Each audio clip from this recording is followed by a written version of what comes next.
Seriously আমি না বুঝতেছি না তুমি এরকম কেন করতেছো।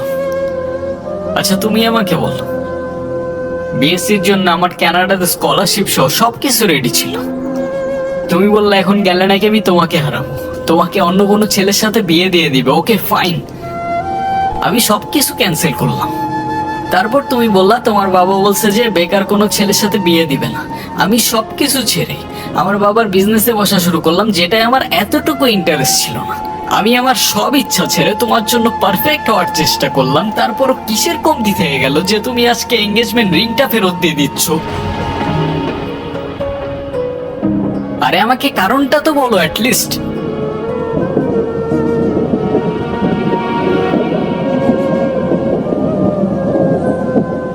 কোনো কারণ নেই। আমার মনে হচ্ছে না আমাদের একসাথে থাকাটা possible. That's it. That's it? Seriously তোমার মনে হচ্ছে না আমাদের একসাথে থাকাটা আর পসিবল? What about me? আমার কি মনে হচ্ছে সেটার কোনো ভ্যালু নাই? আমার সাইডটা কে দেখবে রুহি? দেখো, এত কথা বাড়ানোর কোনো মানে নেই। অযথা সময় নষ্ট করো না। সময় তো তুমি আমার নষ্ট করছো। এরকমটাই করার হইলে আমার লাইফটা কেন নষ্ট করলা? ভেঙে ফেলার হইলে সব আগেই ভেঙে ফেলতা, নাকি হুট করে এখন বেটার কাউকে পেয়ে গেছো?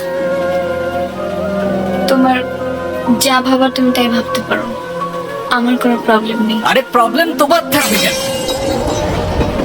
প্রবলেম তো তোমার ক্যারেক্টারে। আর আমার লাখের প্রবলেম যে তোমার মতো একটা মেয়েকে ভালোবাসছি।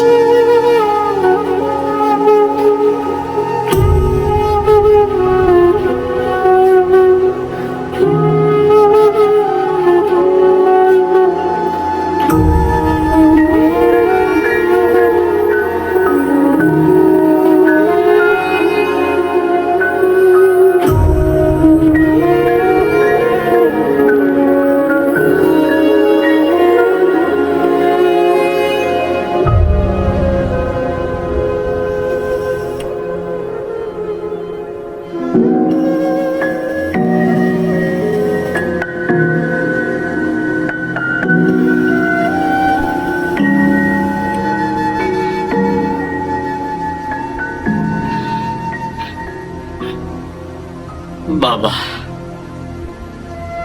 আমরা আসলে এমন একটা পরিস্থিতির ভেতর দিয়ে যাচ্ছি, আমরা তোমাকে কিছু জানাতে পারিনি। তুমি কিছু মনে করো না। আরে না আঙ্কেল, আপনি এভাবে কেন বলছেন? রুহি আসলে আমাদের কিছু বলতে দেয়নি। এনগেজমেন্টের কিছুদিন পর আমরা জানতে পারি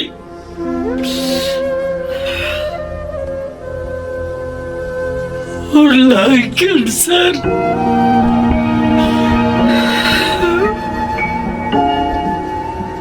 ডক্টর,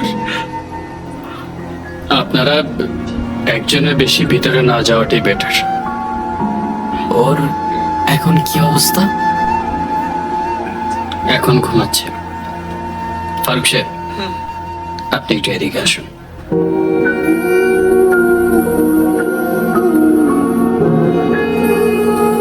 দেখুন, রুহি 4th স্টেজে আছে। রাইট নাও ক্যান্সারটা শরীরে আদার পার্টসেও ছড়িয়ে পড়েছে, like brain, bones and other organs. Sorry to say, ওর হাতে আর খুব বেশি একটা সময় নেই। Excuse me.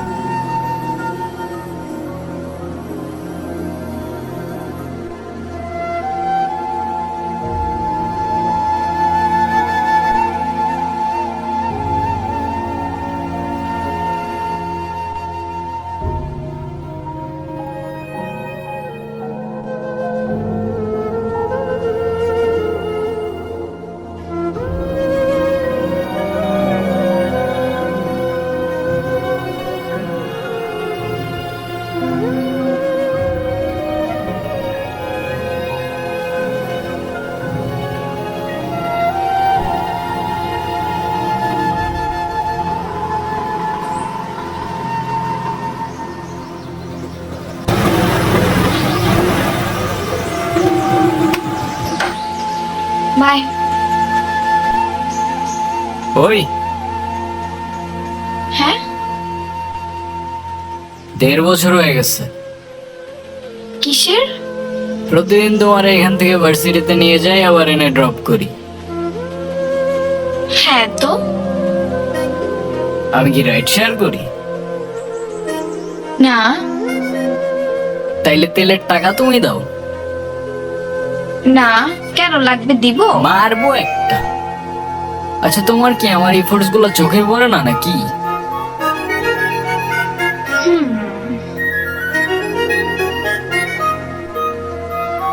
তুমি কি বাইরে চান্স আমাকে প্রপোজ করতেছো? I guess yes. দম নাই, এভাবে কেউ প্রপোজ করে?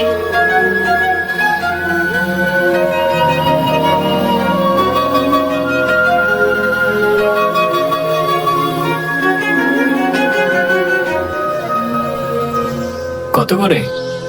50 টাকা। আচ্ছা, না।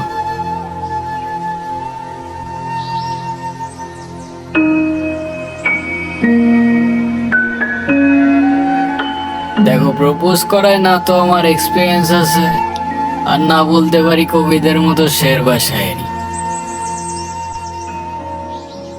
কিন্তু এটুক বলতে পারি যে সারা জীবন আগলায় রাখতে পারবো, আর এফোর্টসে কোনো কমতি থাকবে না, আই সোয়ার। কসমকাটা ভালো না।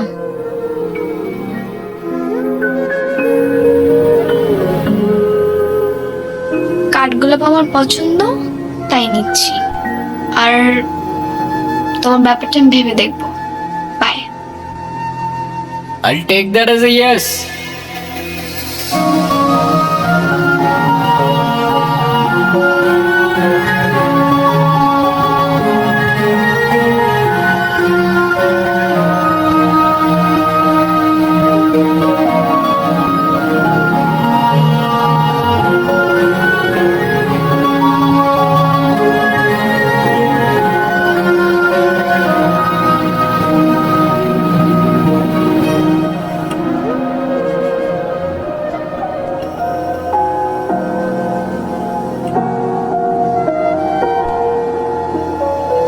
আমাকে মাফ করে দিও রুহি। আমি না বুঝেই তোমাকে অনেক কথা বলে ফেলছি। তুমি আমাকে একটাবার বলতা। এতদিনেও কি তুমি আমাকে এতটুকু চিনতে পারলা না? একটাবার বললে কি আমি তোমাকে ছেড়ে চলে যেতাম?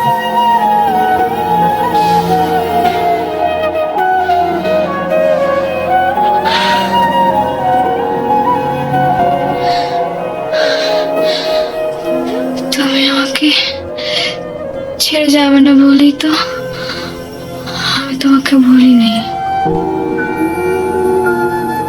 কেন তুমি চাও যে আমি তোমায় ছেড়ে চলে যাই? হ্যাঁ, তুমি কেন আমার এরকম একটা জীবনের সঙ্গে তোমার সুন্দর জীবনটা জড়াতে চাও বলো? তুমি ছাড়া আবার কিসের জীবন? আমার জীবনটা তো ততক্ষণই সুন্দর যতক্ষণ সে জীবনে তুমি আছো।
রেহান, সব জেনে শুনে এরকম করার না কোনো মানে হয় না, বুঝলি?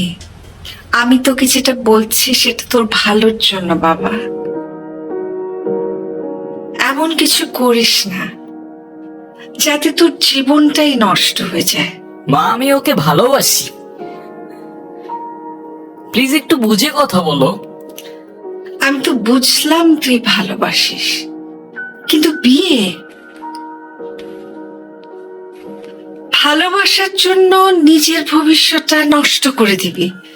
মানে মেয়েটা তো যে কোনো সময়। থামো না মা, প্লিজ। এটা তো আমার সাথে হইতে পারতো না, আর আমার সাথে হইলে আর যাই হোক রুহি কখনো আমাকে ছেড়ে চলে যেত না। আর আমার লাইফে ওর আগে না কেউ ছিল আর না পরে কেউ থাকবে। সাব্বাস, এই না হলে আমার ছেলে। আরে বাবা, ভালো সময় কিংবা খারাপ সময় সব সময় পাশে থাকাটাই কিন্তু ভালোবাসা। রেহানা মা, রাগ করো না। আল্লাহ না করুক যদি কখনো তোমার কিছু হয়ে যায়, আমি কি তোমাকে ছেড়ে চলে যাব? না, বরঞ্চ তোমার পাশে থেকেই আমি তোমাকে সাহস যোগাবো। Proud of you. এ যুগে তোর মতো কয়টা ছেলে আছে বল? ছেলে হিসাবে তোকে নিয়ে আমি গর্ব করি।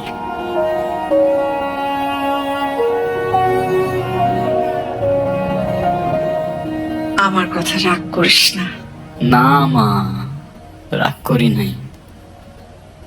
আচ্ছা ঘুমিয়ে পড়, রাত জাগিস না। হ্যাঁ, ঠিক আছে, তোমরা যাও, ঘুমায় পড়ো।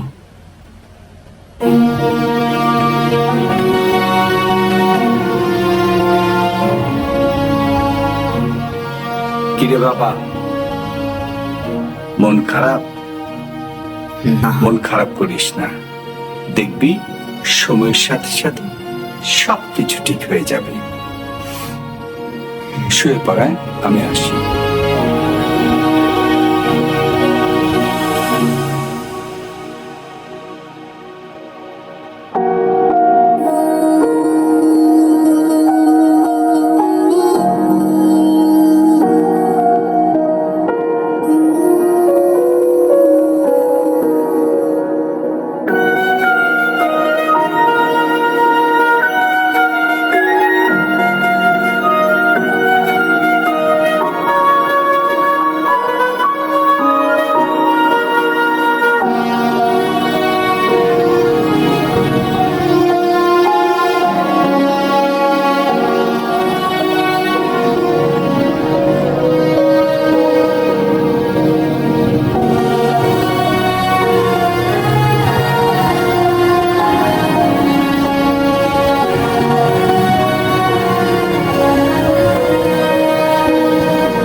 ডক্টর, আমি না আর বুঝে উঠতে পারতেছি না আমি কি করব।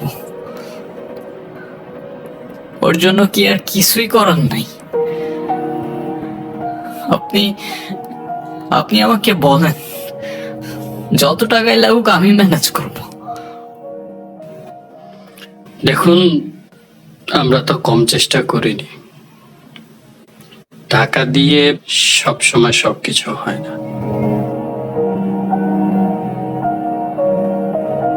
তারপরও রুহির জন্য যদি আপনি কিছু করতে চান, ওকে খোলা হাওয়ায় নিয়ে যেতে পারেন।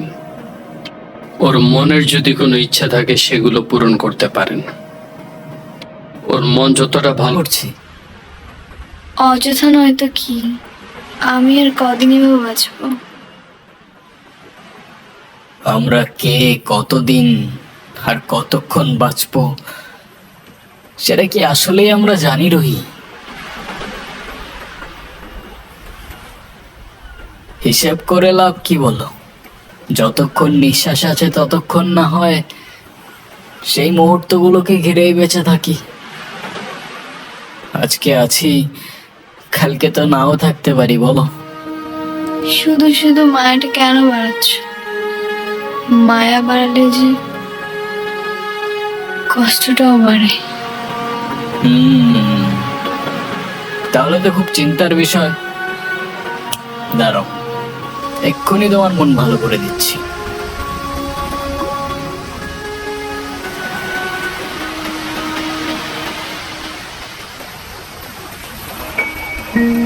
তুমি কি ভিডিও করতেছো? Yes sir. আমি তোমাকে ছবি তুলতে বলছি, ভিডিও করতে বলিনি। আচ্ছা, তুমি যে আমার সাথে এত দূরে আসছো, তোমার বাসায় যদি জানতে পারে? কিভাবে জানবে? কে বলবে? যদি আমি বলে দেই? এই না, একদম না। বাসায় জানলে আমার খবর আছে। ওকে, তো ফিউচার রুহিকে তোমার কিছু ইচ্ছার কথা বলো, তাই ও দেখে নিতে পারবে যে তোমার ইচ্ছাগুলো আদৌ পূরণ হইল কিনা। ইচ্ছে? আমি তো সেভাবে কোনো ইচ্ছে ভাবিনি। তো এখন ভেবে বলো।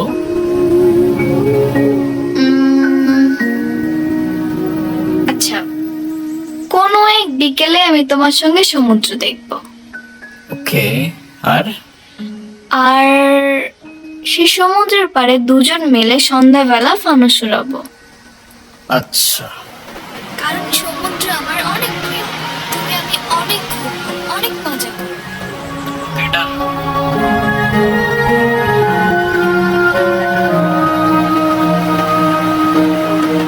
এই নাও তোমার বিকেল, আর ওই যে রইলো তোমার সমুদ্র।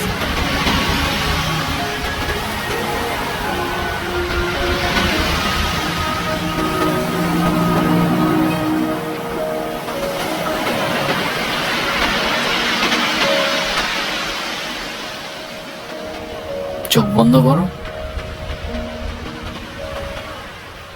হুম,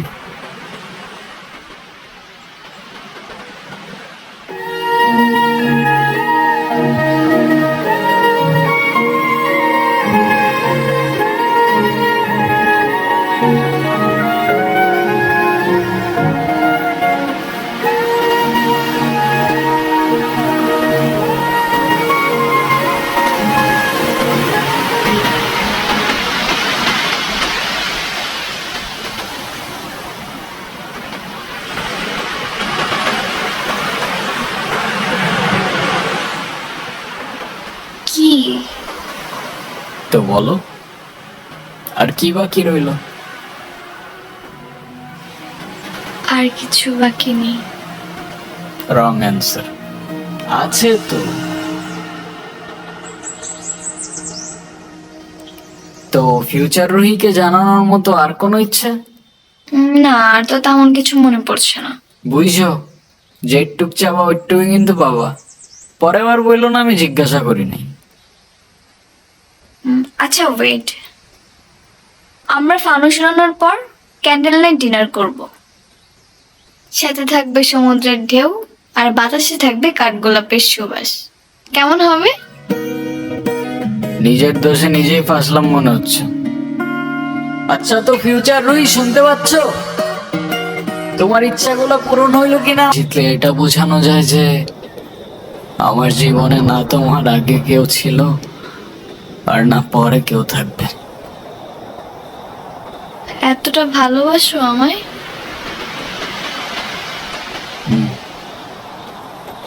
তুমি জানো, আমার খুব ভয় হয়। মুখে যাই বলি না কেন, আমার মনে হয় আমার মানুষটা আমারই থাকুক, সে যেন আমাকে কখনো ভুলে না যায়। শুধু তোমারই থাকবো রুহি, কখনো ভুলবো না।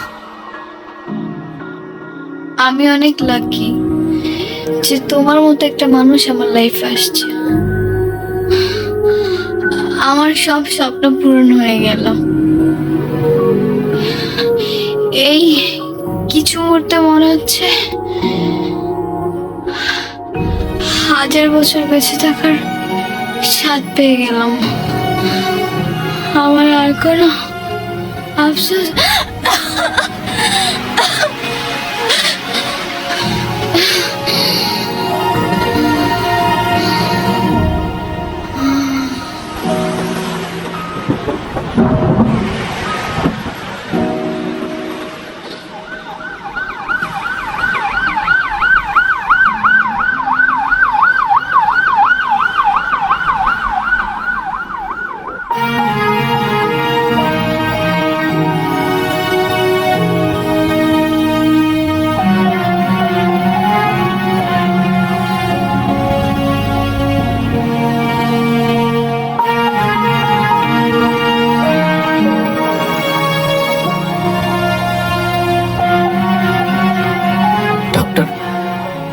কি অবস্থা এখন? আপনাকে ডাকছে।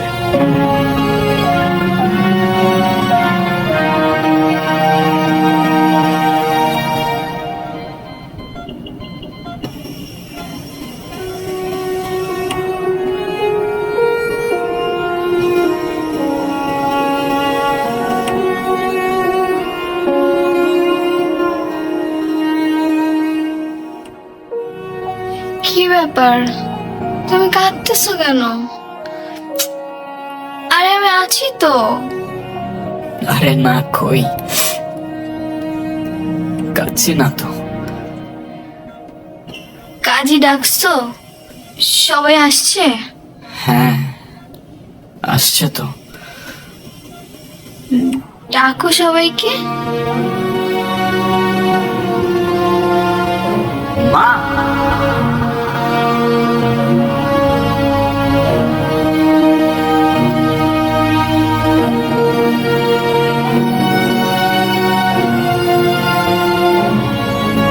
মা, আমার কাছে বসো। বাবা, মা, আমার কাছে আসো। বসো।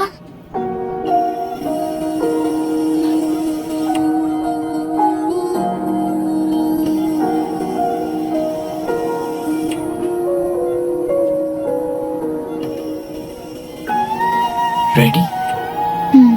অলওয়েজ।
হয়তো তুমি অনেক দূরে,